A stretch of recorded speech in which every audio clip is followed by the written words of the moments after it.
The morning sun spilled across the dusty fields, painting the tall prairie grass in gold.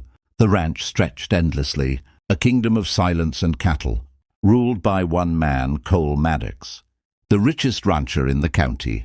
He was a man of few words, sharp eyes, and a loneliness that clung to him like his shadow. Ever since the accident that took his wife and unborn child 3 winters ago, Cole's world had narrowed to fences, horses, and the whisper of regret. That day, he rode his black stallion along the northern fence line, checking for breaks. But what he found wasn't a broken post. It was 2 little girls, no more than 6, standing barefoot in the grass. They were mirror images of each other, same chestnut curls, same freckled cheeks, and big blue eyes full of something that stopped him cold. One held a small wilted daisy. The other clutched a ragged stuffed bunny missing an ear. "Sir?" one of them asked, her voice trembling but brave. "Please, just be our daddy for today." Cole froze in the saddle. "What did you say, sweetheart?" The second twin stepped closer, her lip trembling. "Our mama said daddies fix things, and our roof broke last night in the rain. We tried, but it's too heavy." He looked past them and saw a small shack across the field, barely holding itself together. Smoke from a weak fire twisted up like a prayer.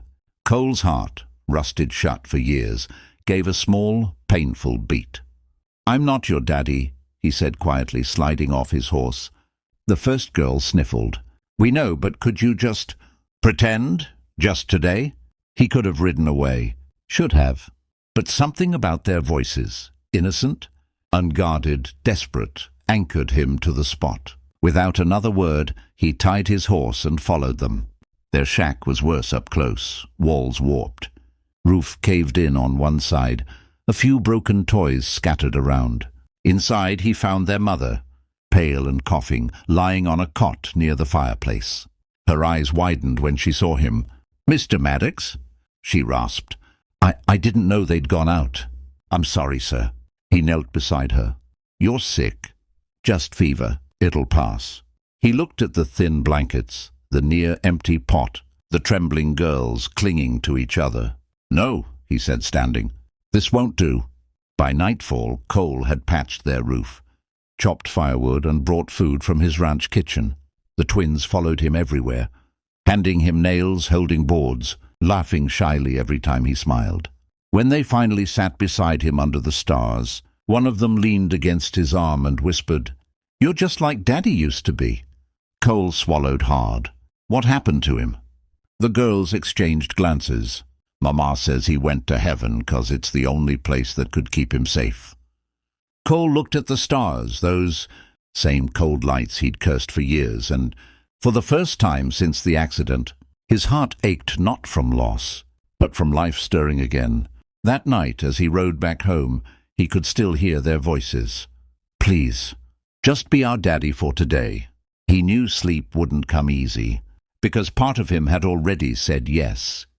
The next morning, Cole was back at the shack before sunrise. The girls ran out barefoot, laughter ringing through the cold dawn like bells. He'd brought new boots, blankets, and food. "Told you I'd come back," he said, pretending it was nothing. But their smiles made him feel 10 feet taller. Their mother, Anna, tried to stand when he entered. "Mr. Maddox, you've done enough." He shook his head. "Call me Cole and don't argue. I'll send Doc Harris today." Her eyes glistened. "Why would you help us? You don't even know us." He hesitated, then said quietly, "Because someone once helped me when I didn't deserve it. I never thanked them. Maybe this is my turn."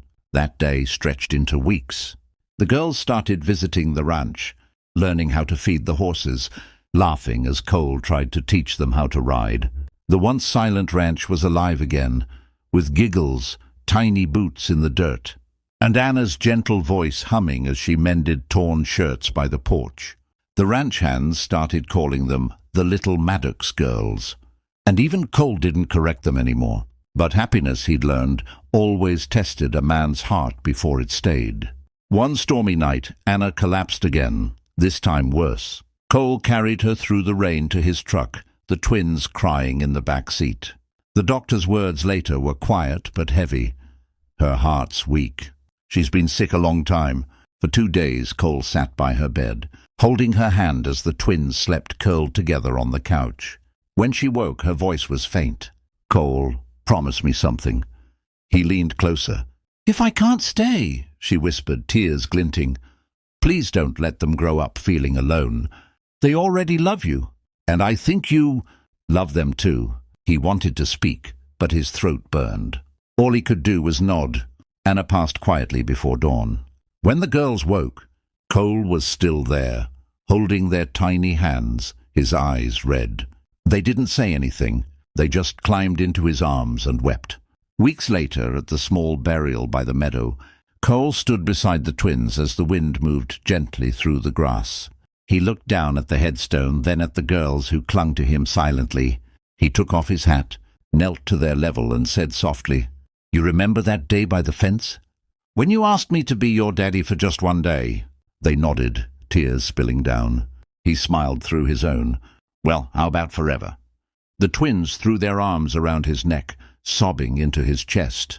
And for the first time in years, Cole Maddox didn't feel like a man haunted by loss. He felt like a father, chosen not by blood but by love.